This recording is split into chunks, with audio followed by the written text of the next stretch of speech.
Shalom, selamat pagi semua jemaat Tuhan.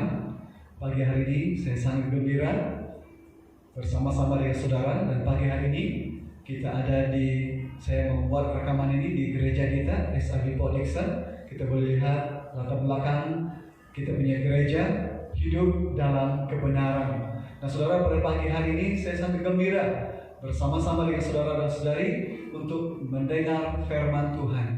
Nah mari saya tanya saudara-saudari, apa kabar pada pagi hari ini? Mari jawab bersama saya. Bersama Yesus dahsyat, luar biasa. Yes, yes, yes. Mari kita katakan bersama, amin. Nah mari kita melihat firman Tuhan pagi hari ini dalam 1 Korintus pasal yang ke-13 ayat yang pertama hingga ayat yang ke-13. Mari jemaat Tuhan yang ada dimanapun berada, mari membuka Alkitab Anda di dalam 1 Korintus pasal 13 ayat 1 hingga ayat yang ke-13. Kalau kita sudah menemukannya, saya akan membaca dengan suara yang kedengaran. Saudara boleh mengiringi dalam pembacaan di tempat Anda masing-masing. Ayat pertama, garis besar di dalam kitab ini ialah kasih. Ayat pertama, sekalipun aku dapat berkata-kata dengan semua bahasa manusia dan bahasa malaikat, tetapi jika aku tidak mempunyai kasih, aku sama dengan gong yang berkumandang dan cenang yang gemerincing. Sekalipun aku mempunyai karunia untuk bernubuat, dan aku mempunyai mengetahui segala rahasia, dan memiliki seluruh pengetahuan, dan sekalipun aku memiliki iman yang sempurna untuk memindahkan gunung, tetapi jika aku tidak mempunyai kasih, aku sama sekali tidak berguna. Dan sekalipun aku membagi-bagikan segala sesuatu yang ada padaku, bahkan menyerahkan tubuhku untuk dibakar, tetapi jika aku tidak mempunyai kasih, sedikit pun tidak ada faedahnya bagiku. Ayat 4, kasih itu sabar, kasih itu murah hati, ia tidak cemburu, ia tidak memegahkan diri, dan tidak sombong. Ia tidak melakukan yang tidak sopan, dan tidak mencari keuntungan diri sendiri. Ia tidak pemarah, dan tidak menyimpan kesalahan orang lain. Ia tidak bersukacita karena ketidakadilan, tetapi ia bersukacita karena kebenaran. Ia menutupi segala sesuatu, percaya segala sesuatu, mengharapkan segala sesuatu, sabar menanggung segala sesuatu. Kasih tidak berkesudahan, nubuat akan berakhir, bahasa roh akan berhenti, pengetahuan akan lenyap. Sebab pengetahuan kita tidak lengkap dan nubuat kita tidak sempurna. Tetapi jika yang sempurna tiba, maka yang tidak sempurna itu akan lenyap. Ketika aku kanak-kanak, aku berkata-kata seperti kanak-kanak. Aku merasa seperti kanak-kanak. Aku berpikir seperti kanak-kanak. Sekarang sesudah aku menjadi dewasa, aku meninggalkan sifat kanak-kanak itu. Karena sekarang kita melihat dalam cermin suatu gambaran yang samar-samar, tetapi nanti kita akan melihat muka dengan muka. Sekarang aku hanya mengenal dengan tidak sempurna, tetapi nanti aku akan mengenal dengan sempurna, seperti aku sendiri dikenal. Demikianlah tinggal ketiga hal ini, yaitu iman, pengharapan, dan kasih. Dan yang paling besar di antaranya ialah kasih. Mari kita berdoa. Bapa kami yang di sorga, dalam nama Tuhan Yesus, kami datang kepadamu Tuhan. Kami ingin belajar, kami ingin merenungkan kebenaran firman-Mu pada pagi hari ini. Bapa, berbicaralah kepada kami, berkata-katalah. Hai berdoa agar Roh Kudus-Mu menolong kami setiap pribadi untuk meneliti, untuk mengkaji, untuk mendengar firman-Mu. Hai berdoa Tuhan, pakailah hamba-Mu untuk berbicara akan firman-Mu ini. Urapi hamba-Mu supaya menjadi berkat buat kami dalam kami mendengar firman-Mu pada pagi hari ini. Tuhan, kami siap untuk mendengar firman-Mu. Dalam nama Tuhan Yesus kami berdoa. Mari yang percaya katakan amin. Nah saudara, dalam bahagian ini, dalam pembacaan kita tadi daripada 1 Korintus pasal 13 sampai ayat pertama hingga ayat yang ke-13, kita dapat melihat tentang kasih. Di sini Paulus menulis pasal 13 ini untuk menjawab persoalan masalah yang berlaku di Korintus. Karena Korintus, jemaat mereka memiliki masalah yang besar. Walaupun sebenarnya di Korintus mereka memiliki banyak macam karunia, banyak macam pemberian karunia yang Tuhan berikan kepada jemaat di Korintus, tetapi mereka memiliki masalah. Mereka tidak dapat bersama-sama menghidupi hidup sebagai orang Kristen bersama-sama. Sehingga di saat Paulus menulis surat ini, Paulus ingin memberi bahagian ini supaya jemaat di Korintus dapat menemukan jawaban dalam mengatasi masalah di antara sesama mereka. Jadi saya mengambil tema pada pagi hari ini, yaitu kasih agape mampu menyelesaikan masalah. Sekali lagi, kasih agape mampu menyelesaikan masalah. Oke? Kasih agape mampu menyelesaikan masalah. Nah, kita dapat melihat di sini bahwa Paulus ingin memberitahu jemaat di Korintus bahwa hanya dengan kasih agape masalah di antara sesama mereka dapat diselesaikan, dapat diatasi, mampu diselesaikan dengan baik. Nah, saudara, mari kita lihat bersama bagaimana kasih agape mampu menyelesaikan masalah yang dihadapi. Bagaimana kasih agape mampu mengatasi masalah yang kita hadapi. Nah, saudara, saya rasa konteks firman Tuhan ini tidak jauh dari kita. Paulus memberitahu jemaat di Korintus bahwa kasih agape mampu atau dapat mengatasi masalah di antara sesama mereka. Saya juga percaya bahwa kasih agape yang Paulus ajarkan, yang Tuhan ajarkan ini mampu mengatasi masalah di antara sesama kita, mau dalam keluarga kita, di tempat kerja kita, mau itu di mana kita berada.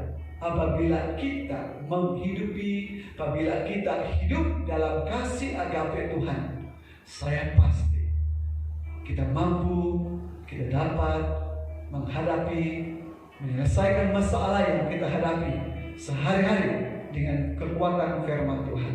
Nah, mari bersama bagaimana kasih agape mampu menyelesaikan masalah. Yang pertama, kalau kita lihat ayat 1 hingga ayat yang ke-3, yaitu bagaimana kasih agape mampu mengatasi segala masalah, karena segala karunia dan jasa baik kita tidak berarti tanpa ada kasih agape. Oke? Pertama, segala karunia dan jasa baik kita tidak berarti tanpa ada kasih agape. Saya bawa kita melihat ayat ini, ayat 1 hingga ayat yang ke-3, menjelaskan bahagian ini. Paulus membawa jemaat di Korintus untuk merenungkan bahagian ini, untuk mengerti dengan baik bahwa karunia-karunia yang diberikan kepada kita dan apapun perbuatan jasa baik kita kepada orang lain itu tidak berarti kalau tidak ada kasih. Mari kita lihat ayat pertama. Ayat pertama, sekalipun aku dapat berkata-kata dengan semua bahasa manusia dan bahasa malaikat, tetapi jika aku tidak mempunyai kasih, aku sama dengan gong yang berkumandang dan cadang yang geriminci. Ayat pertama menjelaskan, Paulus menjelaskan, walaupun saya dan saudara ada memiliki karunia roh, bahasa lidah dan juga bahasa malaikat, yang begitu dahsyat, yang begitu hebat. Karena di Korintus ini menjadi masalah besar. Itulah Paulus mengangkat persoalan ini, sehingga karunia itu mereka pertandingkan, mereka berkelahi, mereka menjadi masalah di antara mereka. Karena mereka mengatakan saya bahasa roh lebih hebat, saya bahasa karunia roh saya lebih hebat dari kamu. Jadi Paulus katakan, apa artinya kalau kamu memiliki karunia lidah dan karunia bahasa malaikat, kalau di antara kamu saling gaduh, saling bertengkar, saling meninggikan diri tentang karunia itu? Nah, Paulus katakan, untuk menyelesaikan masalah ini, setiap kita yang ada karunia, sebenarnya karunia itu sangat baik, kata Paulus. Paulus mendorong dalam kitab Korintus ini, Paulus mendorong supaya jemaat memiliki karunia.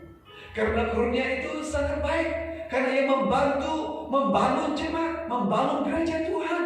Tetapi yang menjadi persoalan adalah kalau karunia itu dipertandingkan, menjadi persaingan, mau menonjolkan diri. Jadi Paulus katakan, di antara sesama jemaat di Korintus, apa gunanya kalau kita memiliki karunia ini?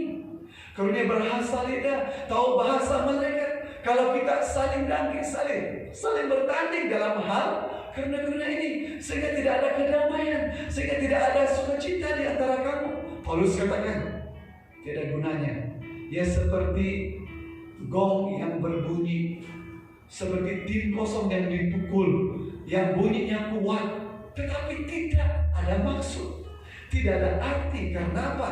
Karena karunia itu kalau tidak memberkati, kalau tidak membangun, dia tidak ada punya arti, saudara. Betul, saudara? Karunia itu diberikan Tuhan supaya untuk membangun, membina gereja Tuhan. Jadi Paulus katakan, kalau kita memiliki karunia, kita jangan lupa, haruslah kita jalankan karunia itu dengan kasih Tuhan, dengan kasih Tuhan. Sehingga apabila kita berbahasa lidahkah, apabila kita ada berbahasa malaikatkah, kita punya bahasa malaikat lebih panjang daripada orang lain, atau bahasa lidah kita lebih unik daripada orang lain, kita jangan menyombongkan diri. Jangan kata yang orang tidak ada bahasa lidah itu tidak rohani, tidak kuat iman mereka. Tidak, jangan seperti itu. Paulus katakan itu tidak ada gunanya. Tapi apa yang kita boleh buat? Kalau kamu ada karunia bahasa lidah, ataukah saudara punya bahasa malaikat, gunakanlah itu untuk membangun jemaat Tuhan, untuk memberkati umat Tuhan yang ada bersama saudara. Ayat yang kedua, Paulus mengatakan di sini, sekalipun firman Tuhan mengatakan di sini, sekalipun aku mempunyai karunia untuk bernubuat, dan aku mengetahui segala rahasia, memiliki seluruh pengetahuan, dan sekalipun aku memiliki iman yang sempurna untuk memindahkan gunung, tetapi jika aku tidak mempunyai kasih, aku sama sekali tidak berguna. Wow, saudara, Paulus katakan di sini, sekalipun kita memiliki karunia bernubuat, karena bernubuat adalah salah satu karunia yang sangat baik. Yang Paulus katakan, kalau boleh kita jemaat Tuhan harus belajar untuk meminta kepada Tuhan supaya memiliki karunia nubuat. Karena karunia nubuat ini dapat membangun orang, dapat mendorong jemaat untuk bertumbuh di dalam Tuhan. Dan apalagi di sini ada pengetahuan, ada karunia iman untuk memindahkan gunung. Wah, ini adalah sesuatu, orang ini dapat melakukan mukjizat, dapat melakukan perkara ajaib dalam hidupnya melalui kuasa atau karunia yang Tuhan berikan kepada dia. Tapi Paulus katakan, walaupun kita ada karunia nubuat, ada karunia iman untuk melakukan mukjizat, tetapi Paulus katakan kalau kita melakukan semua itu tanpa kasih, ya tidak berarti. Apalagi kalau karunia ini kita gunakan untuk kesombongan diri kita, kita merendahkan yang lain, karena mereka tidak ada karunia seperti itu. Wow, pastor ini tidak hebat, tidak dahsyat, karena dia tidak ada karunia untuk menyembuhkan, dia tidak ada karunia untuk memindahkan sesuatu. karena tidak kelihatan dalam diri dia. Hati-hati, saudara. Paulus mengatakan, marilah kita, karunia yang ada pada kita, kalau saudara ada karunia yang hebat dari Tuhan, mari, Paulus katakan, gunakanlah karunia itu untuk membangun. Nah saudara, tidak ada artinya semua karunia ini jika karunia ini untuk kepentingan diri sendiri. Saya tidak membangun satu dengan lain. Ayat yang ketiga, dia katakan di sini, dan sekalipun aku membagi-bagikan segala sesuatu yang ada padaku, bahkan menyerahkan tubuhku untuk dibakar, tetapi jika aku tidak mempunyai kasih, sedikit pun tidak ada faedahnya bagiku. Wah saudara, ini adalah orang yang murah hati. Orang yang membagi-bagi adalah orang yang murah hati. Tapi ternyata Paulus membawa firman ini, berarti ada orang yang berpura-pura murah hati untuk nampak dia baik, untuk nampak dia itu punya kemurahan hati. Tapi sebenarnya di sebaliknya motif dia tidak baik. Tujuan dia untuk melakukan tidak baik.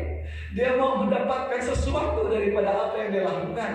Mau mungkin dapatkan pujian, dapat hormat, dapat orang dapat katakan dia hebat.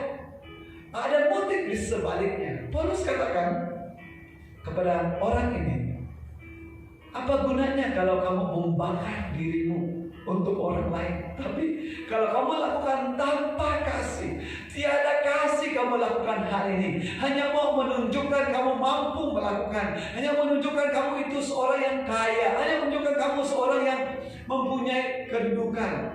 Saudara, firman Tuhan katakan tidak ada gunanya. Tapi saudara, kalau saudara memiliki karunia untuk membagi-bagi, marilah membagi, memberi, berkemurahan dengan memiliki kasih. Karena apabila kita memberi tanpa mengungkit-ungkit, tanpa minta puji, tanpa diangkat-angkat, maka itulah kasih. Ada kasih dalam hidup kita apabila kita memberi. Nah saudara, kebenaran ini Paulus sampaikan kepada kita. Karena Paulus melihat bahwa jemaat di Korintus, walaupun mereka memiliki karunia, memiliki bahasa lidah, dan memiliki kemurahan hati, tapi semua ini mereka lakukan untuk kepentingan mereka sendiri, sehingga ada pergaduhan, sehingga ada persaingan di antara mereka. Jadi sehingga kehidupan di antara sesama jemaat di Korintus itu tidak harmoni, tidak ada kedamaian, tidak ada sukacita. Dan Paulus mengakhiri dalam setiap ayat ini tadi, apa arti semuanya ini? Tanpa kasih tidak ada artinya. Saudara, tanpa kasih tidak ada artinya. Mari kita lihat poin yang kedua. Yang seterusnya adalah marilah kita mengasihi sesama dengan kasih agape. Tema kita hari ini adalah kita belajar bersama tentang tema kita tadi, bersama-sama kasih agape mampu menyelesaikan masalah. Kasih agape mampu menyelesaikan masalah.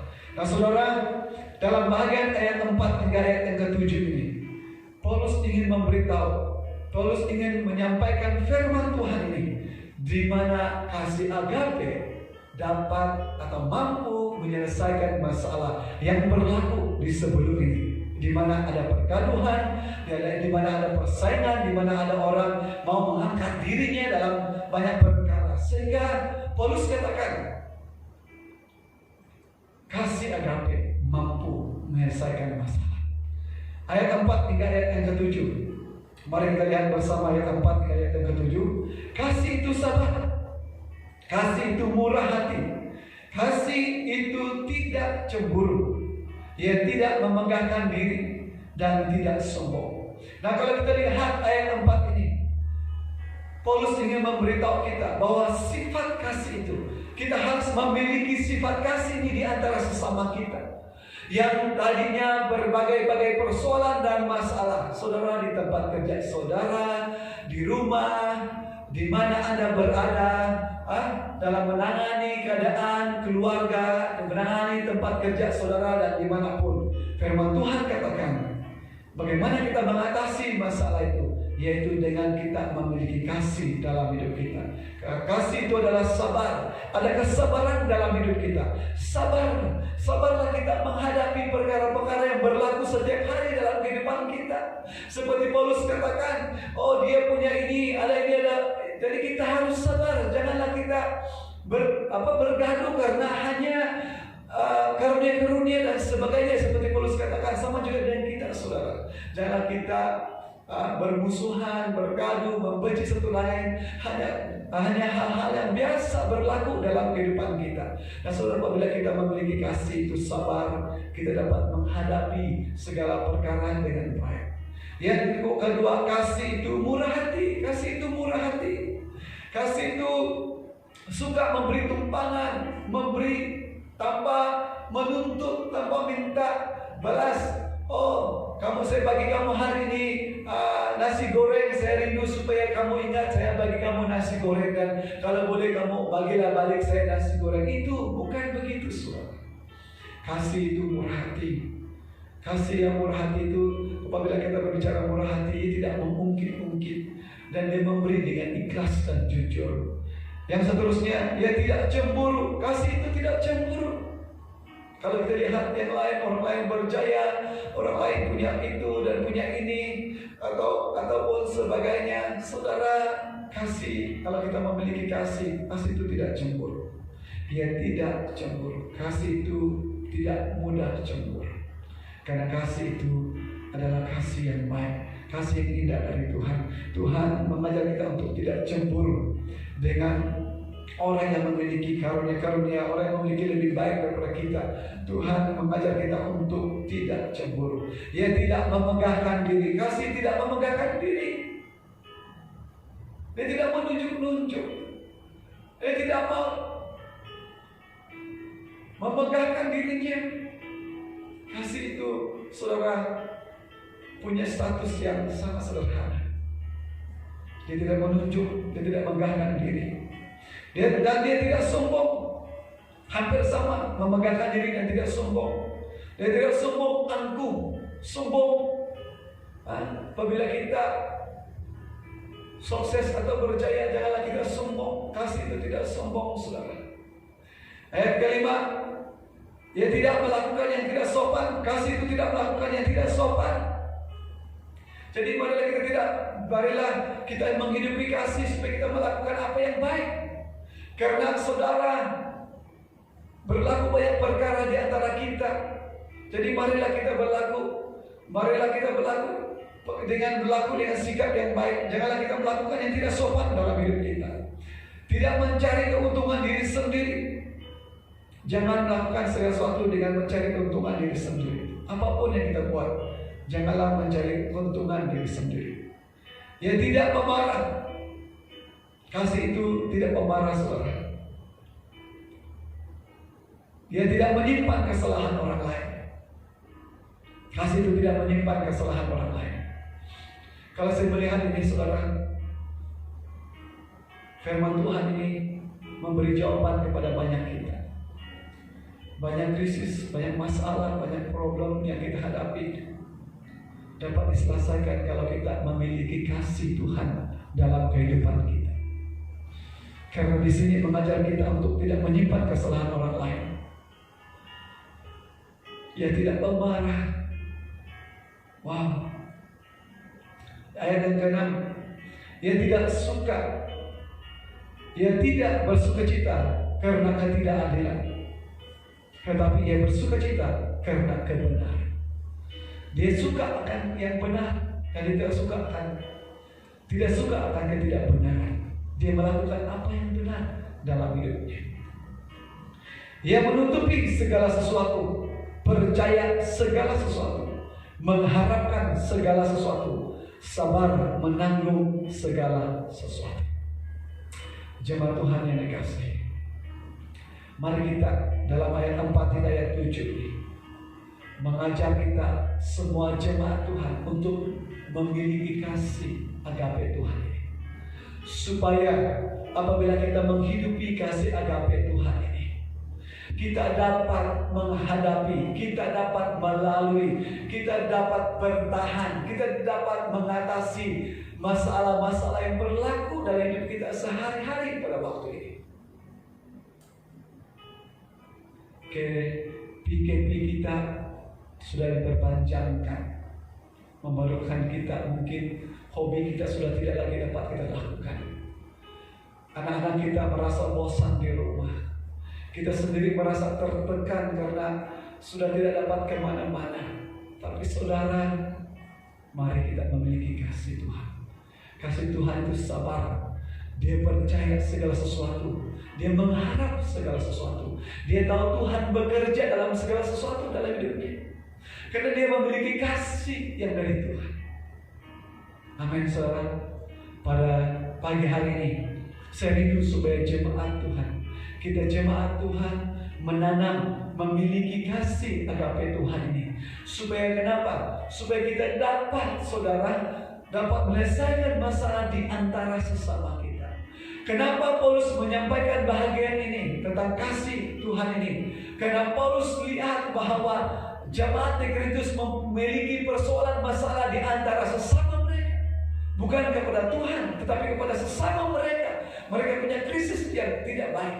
Jadi Paulus katakan, kamu harus menghidupi kasih Tuhan supaya kamu dapat mengatasi setiap persoalan dan masalah yang sedang berlaku di antara sesama. Saya berdoa supaya jemaat Tuhan yang ada, kita mempraktikkan kasih Tuhan itu dalam hidup kita. Yang ketiga, kasih itu menutupi, kasih itu mampu mengatasi segala masalah. Yang ketiga, karena sifat kasih itu sendiri adalah kekal. Sifat kasih agape itu kekal. Kalau kita lihat ayat yang ke-9 hingga ayat yang ke-13 berbicara tentang sifat kasih itu kekal. Apabila kita menghidupi kasih agape Tuhan dalam kehidupan kita itu, sifatnya kekal. Sifatnya sampai selama-lamanya. Ya tidak akan musnah atau hancur. Ayat 9, sebab pengetahuan kita tidak lengkap dan nubuat kita tidak sempurna. Paulus merujuk kepada ayat 1, 2, dan 3, di mana pengetahuan yang kita diberikan Tuhan kepada kita, nubuat yang Tuhan berikan kepada kita tidak lengkap, tidak sempurna. Tetapi ayat 10, tetapi jika yang sempurna tiba, maka yang tidak sempurna itu akan lenyap. Jadi jika yang dari Tuhan itu datang, maka yang daripada kita akan lenyap. Dia menjelaskan dengan kata-kata ini, ayat 11, ketika aku kanak-kanak, aku berkata seperti kanak-kanak, aku merasa seperti kanak-kanak, aku berpikir seperti kanak-kanak. Betul saudara, itulah bayangannya. Sekarang sesudah aku menjadi dewasa, aku meninggalkan sifat kanak-kanak itu. Kita meninggalkan sifat kanak-kanak itu. Ayat 12, karena sekarang kita melihat dalam cermin suatu gambaran yang sama-sama, tetapi nanti kita akan melihat muka dengan muka. Sekarang aku hanya mengenal dengan tidak sempurna, tetapi nanti aku akan mengenal dengan sempurna, seperti aku sendiri dikenal. Nah, saudara, kita melihat di sini ayat 13, demikianlah ketiga hal ini, yaitu iman, pengharapan, dan kasih. Dan yang paling besar di antaranya ialah kasih. Ayat 8, ayat 9, 8, 9, 10 sampai ayat yang ke-13 ini berbicara tentang sifat kasih itu. Bahwa sifat kasih itu adalah sifat yang terbaik daripada yang lain. Bukan tidak baik yang lain, tapi Paulus katakan yang terbaik dari yang baik adalah kasih. Kasihlah yang terbaik. Kasih itu tidak berkesudahan, tidak berakhir. Sampai akhir hidup kita, kasih itu tetap ada. Karena kasih itu adalah kasih yang luar biasa. Saudara yang dikasih dalam nama Tuhan Yesus, mari pagi hari ini saya mengajak jemaat Tuhan yang dikasihi, mari kita hidup dalam kasih agape Tuhan. Karena dalam kita menghidupi kasih agape Tuhan, kita mampu mengatasi masalah dalam hidup kita yang sedang berlaku pada waktu ini.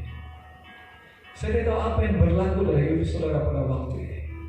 Di tempat kerja, di rumah sebilik saudara, di dalam keluarga saudara, dalam hidup saudara. Tuhan Yesus melalui hambanya Rasul Paulus mengatakan, milikilah kasih. Apabila kita memiliki kasih, kita mampu mengatasi, kita mampu melewati masalah itu. Karena kasih itu bertahan, kasih itu mampu mengatasi masalah itu. Penerapan pada pagi hari ini, saudara-saudari yang dikasihi, hiduplah dalam kasih agape, supaya segala masalah yang Anda hadapi mampu diselesaikan dengan baiknya. Mari kita berdoa. Bapa kami yang di sorga, dalam nama Tuhan Yesus, Tuhan yang mengasihi dan Tuhan yang mengajar kami tentang kasih. Engkau telah memberi dirimu mati di kayu salib yang menunjukkan kasih yang sangat luar biasa buat kami, supaya kami yang berdosa ini dapat diampuni dan diselamatkan daripada dosa. Tuhan, firman-Mu pada pagi hari ini mengajar kami untuk memiliki kasih. Apabila kami memiliki kasih agape Tuhan, semua perkara, semua masalah, semua konflik, semua persoalan yang terjadi di antara kami manusia dapat dan mampu diselesaikan dengan baik kalau kami menghidupi kasih agape Tuhan. Pagi hari ini, Tuhan, biarlah firman-Mu berbicara kepada kami. Biarlah firman-Mu mengambil tempat dalam hidup kami. Biarlah firman-Mu, Tuhan, memerdekakan kami. Biarlah firman-Mu sendiri, Tuhan, mengambil tempat dalam hidup kami. Sehingga firman-Mu, Tuhan, menolong kami untuk hidup dalam kasih-Mu. Terima kasih buat firman-Mu, Tuhan, yang sudah berbicara kepada kami. Walaupun hamba-Mu sudah berhenti berbicara, tapi hamba-Mu berdoa agar Roh Kudus-Mu tetap berbicara dalam hidup kami, sehingga kebenaran ini memerdekakan kami, Tuhan, yang mendengarnya pada pagi hari ini. Kami ucap syukur dalam nama Tuhan Yesus kami berdoa. Yang percaya katakan amin. Tuhan memberkati.